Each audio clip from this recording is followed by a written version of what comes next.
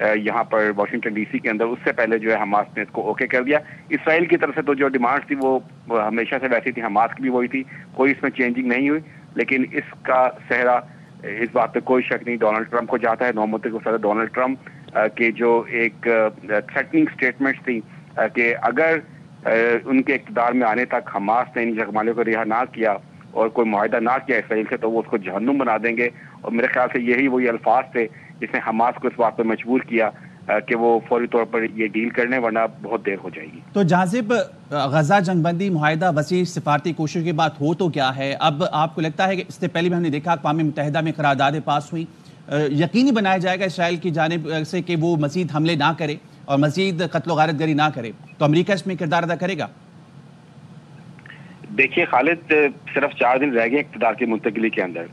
معاہدہ تو ہو گیا ہے، اب سیز فائر بھی ہو گئی، عارضی سیز فائر بھی ہو گئی ہے، اور جو وہاں پر جو امداد کا سامان جا رہا ہے وہ بھی آزادانہ طریقے سے غزہ کے اندر جائے گا. لیکن ٹرمپ جب آئیں گے وائٹ ہاؤس کے اندر، اور جب وہ آتے ہیں اور وہ جس طریقے سے اسرائیل کو سپورٹ کر رہے ہیں، کوئی اس بات میں تعجب نہیں ہوگا کہ اگر وہ اقتدار میں آ کر اس معاہدے میں کوئی رد و بدل کر دیں، کیونکہ وہ تو بہت ہی سخت مزاج ہیں، ایگریسو ہیں، بہت زیادہ ایگریسو ہیں. اس معاملے کے اوپر جو اسرائیل پر حملہ کیا تھا حماس نے، بہت بڑے سپورٹر ہیں. نیتن یاہو کو پسند نہیں کرتے، اس کے حوالے سے خبریں ہم نے کافی دیکھی ہیں، لیکن اس معاملے کے اوپر ان کا بہت ہی جارحانہ رویہ ہے. اور اگر وہ اقتدار میں آ جاتے ہیں، معاہدے کو کچھ تھوڑا سا بہت تبدیل کر دیتے ہیں، تو اس میں کوئی تعجب کی بات نہیں ہوگی. لیکن وہ ایسا کریں گے نہیں، کیونکہ اس وقت نہ صرف یہ غزہ کی سچویشن ہے، یوکرین کی سچویشن، ڈومیسٹکلی بہت بڑے چیلنجز ہیں امریکہ کے اندر اس وقت، جس کو انہوں نے دیکھنا ہے. ان کی ٹیبل کے اوپر بہت بڑے معاملات ہیں جو اس وقت پڑے ہوئے ہیں. تو امید تو اسی بات کی ہے کہ یہ اسی معاہدے کو لے کر آگے ٹرمپ چلیں گے اور یہ سیز فائر ہو جائے گی، جنگ بندی بھی ہو جائے گی، اور جو ری بلڈنگ ہونی ہے غزہ کی وہ بھی شروع ہو جائے گی. لیکن جیسا آپ کو میں نے کہا کہ تعجب نہیں کہ ٹرمپ جو ہے اس معاہدے میں کوئی تبدیلی کر دیں اور مزید کوئی سختیاں عائد کر دیں، کیونکہ دیکھیے ری بلڈنگ کے لیے غزہ کے لیے بلینز آف ڈالر درکار ہیں، اربوں ڈالر درکار ہیں. ٹرمپ تو کسی کو ایک پائی دینے کے لیے تیار نہیں. وہ تو کہتے ہیں میں اقوام متحدہ کو بھی پیسے نہیں دوں گا، وہ تو کہتے ہیں میں یورپین یونین کو بھی پیسے نہیں دوں گا، میں یہ سارا پیسہ جو ہے امریکی عوام پہ خرچ کروں گا. دیکھیے جو کیلیفورنیا میں آگ لگی ہوئی ہے اس کے نقصان پورا کرنے کے لیے امریکہ کو $6 ارب چاہیے. پورا وہ جو کیلیفورنیا جل کر راکھ بن چکا ہے، اور ابھی بائیڈن انتظامیہ نے $6 ارب صرف ابھی اقتدار ختم ہو رہا ہے، 2 دن رہ گئے، $6 ارب انہوں نے یوکرین کو دے دیے ہیں، جس پر بہت زیادہ جو ہے وہ کافی سیاسی گرما گرمی ہو رہی ہے. تو ٹرمپ آتے ہیں، کیا کرتے ہیں اس تو کے لیے جاذب ان کی پالیسی ہے کیا؟ پڑے گا. انہوں نے ابھی تک کیا روڈ میپ دیا ہے مشرق وسطیٰ کے لیے؟ ہم نے بیانات تو دیکھے، کافی سخت بیانات انہوں نے دیے تھے، تو انہوں نے کوئی پالیسی دی ہے مشرق وسطیٰ کے لیے؟ کیا ہوگی ان کی؟ دیکھیے جو مشرق وسطیٰ کے لیے ٹرمپ نے نئے جو سفیر نامزد کیے ہیں وہ اس وقت اسرائیل میں موجود ہیں، اور یہ اقتدار کی منتقلی سے پہلے ہی جو ہے جو ٹرمپ کے جو خصوصی مشیر خصوصی سفیر ہیں مشرق وسطیٰ کے لیے وہ وہاں پہ اس وقت موجود ہیں، اور وہ بڑا سخت میسیج لے کر گئے تھے. اور جو حماس کے ساتھ جو نیگوسیشنز ہو رہی ہیں، جو مذاکرات ہو رہے تھے، اس میں بھی جو ٹرمپ کے خصوصی مشیر جو انہوں نے نامزد کیے ہیں وہ بھی اس میں شامل تھے. اور پالیسی ٹرمپ کی یہی ہے کہ یرغمالیوں کو رہا کیا جائے، دہشت گردی بند کی جائے، جو اس کو کہتے ہیں حماس کو جو بھی وہ کر رہا ہے اس کو دہشت گردی یہاں پہ کہا جاتا ہے، کہ وہ دہشت گردی ختم کی جائے اور تمام یرغمالیوں کو فوری طور پر رہا کیا جائے. یہی پالیسی لے کر ٹرمپ ابھی وائٹ ہاؤس میں آ رہے ہیں. باقی ری بلڈنگ کیا کرنی ہے، کیسے کرنا ہے، اس کو دیکھیں. عرب ممالک کے جتنے بھی لیڈرز ہیں وہ ٹرمپ کے بھی بہت قریبی دوست ہیں، اور ٹرمپ جب انتخابات جیتے تھے اس کے بعد عرب ممالک کے جتنے بھی امیر ہیں اور جو سربراہ ہیں ان سب نے ٹرمپ سے بات کی ہے. MBS جو ہے محمد بن سلطان سعودی عرب کے جو ہیں انہوں نے بھی ٹرمپ سے بات چیت کی ہے، اور یہ ان کا بہت اچھا ریلیشن شپ ہے. تو میرا نہیں خیال کہ جب ری بلڈنگ کا پروسیس شروع ہوگا غزہ کی، اس کے لیے جو امداد چاہیے ہوگی، کیونکہ صرف امریکہ نہیں، اس میں پھر عرب کنٹریز ہیں وہ بھی اس میں اپنا حصہ ڈالیں گی ری بلڈنگ کے لیے غزہ کی. لیکن اب وہ جو روڈ میپ دیا گیا ہے کہ وہاں سے کیونکہ اسرائیل اس بات پر راضی نہیں ہے کہ جو غزہ کی جو علاقہ ہے وہاں پر جو دوبارہ سے جو ہے حماس کے کنٹرول میں دے دیا جائے. پیلسٹینین اتھارٹی جو ہے اس کو یہ اس بات کا رائٹ دیا جائے گا، اور اس میں جتنے بھی لوگ ہوں گے جو غزہ کے جو سنبھالیں گے پیلسٹینین اتھارٹی کے لوگ، ان کی ویٹنگ کی جائے گی کہ کہیں ان کا حماس یا حزب اللہ یا کسی اور ایسی شدت پسند تنظیم سے کوئی تعلق تو نہیں ہے. اس ویٹنگ کے پروسیس میں آئندہ سے 2 سے 3-4 سال بھی لگ سکتے ہیں کیونکہ یہ آسان نہیں ہے.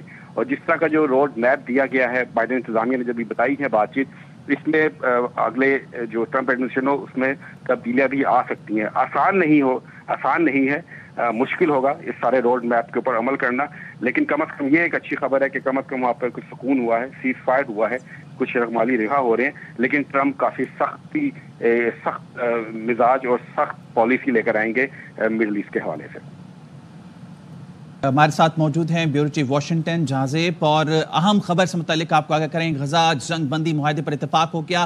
قطر, مصر اور امریکہ کی ثالثی میں جنگ بندی معاہدے پر اتفاق کیا گیا. غزہ میں جنگ بندی اتوار سے شروع ہوگی. قطری وزیراعظم شیخ محمد بن عبد الرحمن الثانی نے کہا ہے غزہ میں جنگ بندی اتوار 19 جنوری سے نافذ العمل ہوگی. غزہ جنگ بندی معاہدے پر اتفاق ہو گیا. قطر, مصر اور امریکہ کی ثالثی میں جنگ بندی معاہدے پر اتفاق کیا گیا ہے. معاہدے پر عمل درآمد کے لیے اسرائیل حماس کے ساتھ بات چیت جاری ہے. غزہ میں جنگ اتوار 19 جنوری سے نافذ عمل ہوگی. غزہ جنگ بندی معاہدے پر اتفاق اہم کردار ادا کیا ہے قطر, مصر اور امریکہ نے. ان کے ثالثی میں جنگ بندی معاہدے پر اتفاق کیا گیا ہے. معاہدے پر عمل درآمد کے لیے اسرائیل حماس کے ساتھ بات چیت جاری رکھے گا. اب ثالثوں اور عالمی برادری کو دیر پام کے لیے کام کرنا ہے, یہ کہنا تھا قطری وزیراعظم کا. قطر, مصر معاہدے پر عمل درآمد کو یقینی بنانے کے لیے کام کریں گے. حماس نے پہلے مرحلے میں 33 قیدیوں کی رہائی پر رضامندی ظاہر کی ہے. معاہدے کا پہلا مرحلہ 42 دن تک جاری رہے گا, یہ کہنا ہے قطری وزیراعظم کا.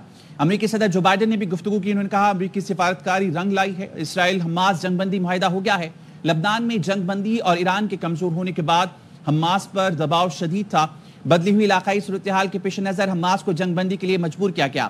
مئی میں پیش کیے گئے جنگ بندی منصوبے کو درست شکل میں آگے بڑھایا. معاہدے کا پہلا مرحلہ 6 ہفتے تک جاری رہے گا.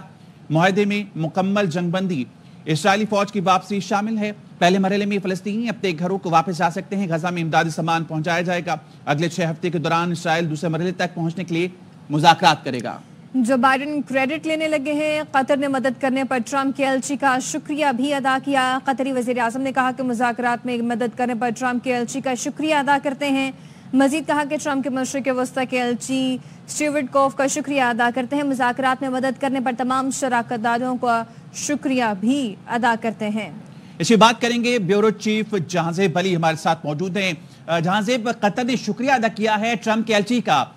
جو کریڈٹ لے رہے تھے بائیڈن, وہ تو اب دم توڑ گیا. اب تو یہ سارا کریڈٹ ٹرمپ کو جاتا ہے.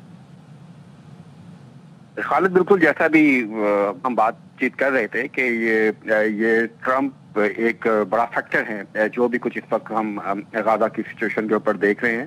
اور جیسا کہ آپ کو میں نے بتایا ابھی کچھ دیر پہلے کہ اب اقتدار کی منتقلی نہیں ہوئی, لیکن ٹرمپ کے جو خصوصی ایلچی ہیں, جو خصوصی سفیر ہیں مڈل ایسٹ کے لیے, وہ ان نیگوسیشنز میں شامل تھے. اور عرب ممالک بھی ظاہری بات اس میں شامل تھے. اور یہ ٹرمپ کا ہی ایک خوف ہے جو حماس جو ہے اس ڈیل کو جو ہے اس پر عمل کرنے پر راضی ہو گیا, کیونکہ یہی ڈیل حماس کے سامنے گزشتہ 10 ماہ سے پڑی ہوئی تھی. کوئی ایسی بات نہیں ہے کہ ابھی اس کا مسودہ تیار ہوا ہے اور ابھی کوئی جلدی میں ساری چیزیں جو ہے حماس کو بھیجی گئی ہیں. یہ سب چیزیں تو ان کے پاس کئی مہینوں سے موجود تھی, لیکن اس پر وہ راضی نہیں ہو رہے تھے. تو یہ اقتدار کی منتقلی سے 2 دن پہلے حماس کیسے راضی ہو گیا؟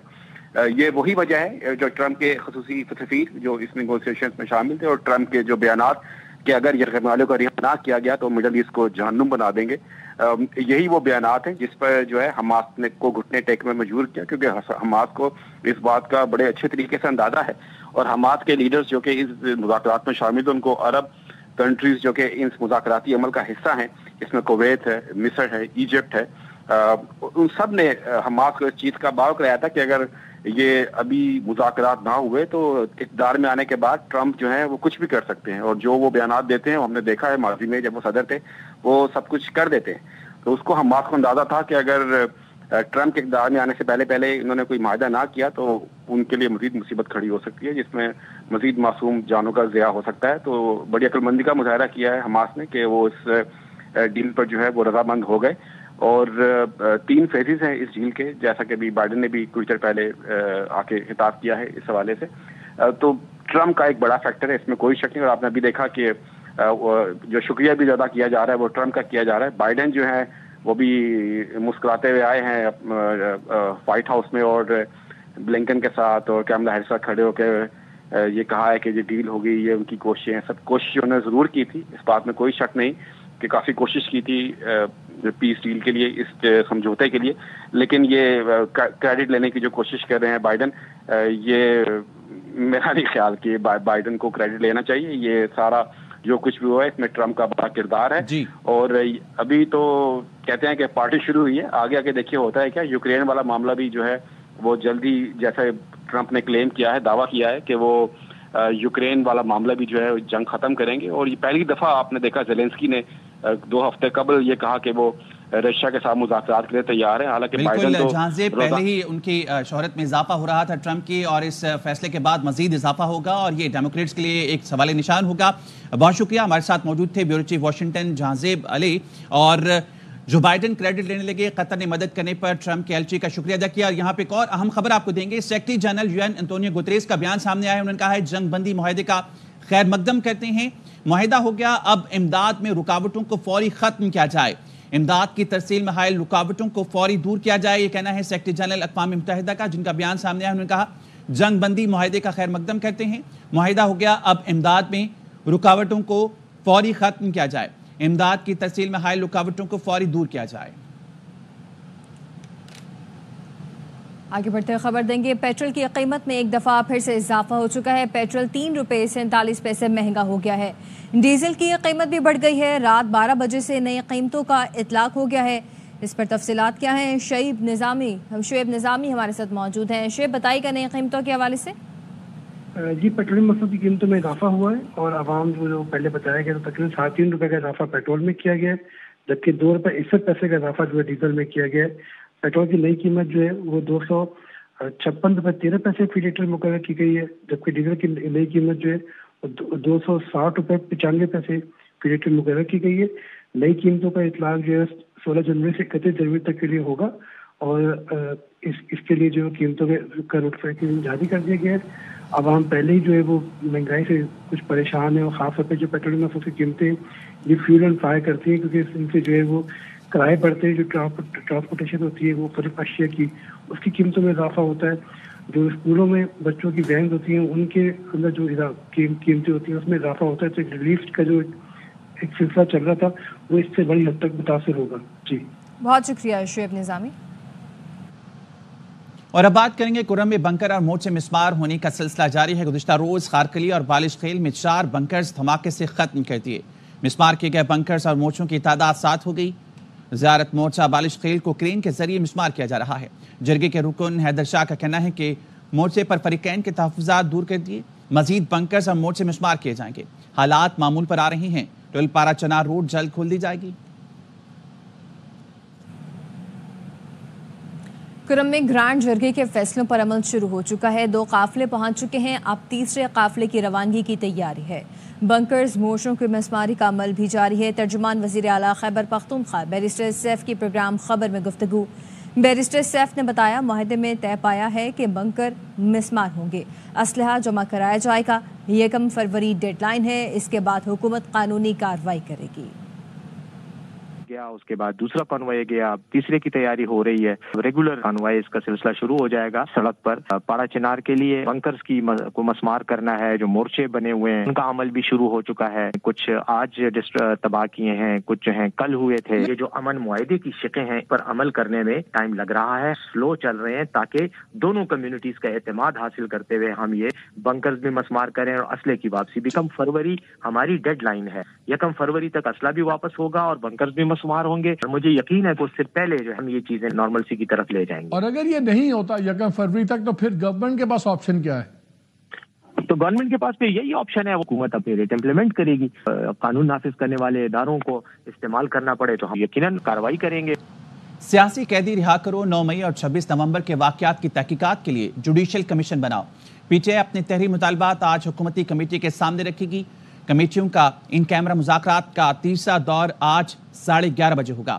Chairman P T I barrister Gohar مذاکرات سے پرامید. سینیٹر عرفان صدیقی کہتے ہیں پی ٹی آئی کے تحریر مطالبات سامنے آئے تو پارٹی قیادت کے سامنے رکھیں گے. حکومت بانی پی ٹی آئی کو عدالتوں کے ذریعے اندر رکھنا چاہتی ہے. کابینہ نے جرم کیا تو ساری کابینہ پر مقدمہ چلائیں. پی ٹی آئی سینیٹر علی ظفر نے سینٹ میں اظہار خیال کرتے ہوئے کہا